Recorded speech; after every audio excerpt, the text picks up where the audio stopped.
مردن مصیبەت نییە بۆ ئینسانی ئیماندار، خۆشی و شادیە.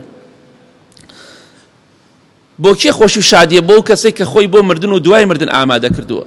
پێغەمبەری خوا فەرمێ صلی الله عليه وسلم کاتێک کە ئینسانی ئیماندار جەنازەکەی دانرا و خراوە سەر شانی خەڵکی، دەفەرمێ کاتێک کە پیا و جەنازەکە هەڵدەگرن، ئەگەر کەسێکی چاک بوو بێ فەئین کانت صالحە، ئەگەر چاک بوو بێ ئەو مردووە کەسێکی چاک و دیندار بوو بێ، چاکەکار بوو بێ لە دنیادا، ئەڵێ قەدیمونی قەدیمونی، پێشم خەن پێشم خەن، دەی زوو بە خاکم بسپێرن.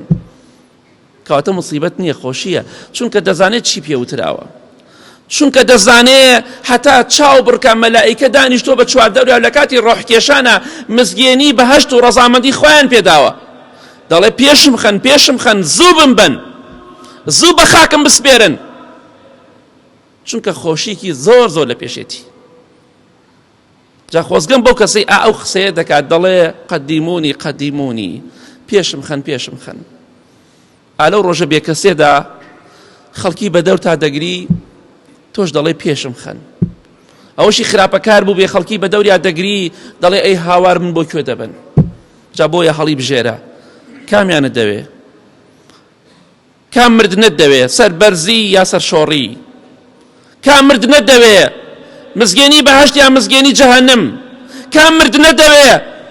مزگێنی ڕەزامەندی خوا یا مزگێنی غەزەب و تووڕەیی خوا؟ ئەمڕۆ هەڵی بژێرە بە کردەوەکانت، بەوە نابێ بڵێ دڵم پاکە. کێ دڵی لە پێغەمبەران پاکترە سەلامی خوایان لەسەر بێ هەتا مردن عیبادەتی خوایان کرد؟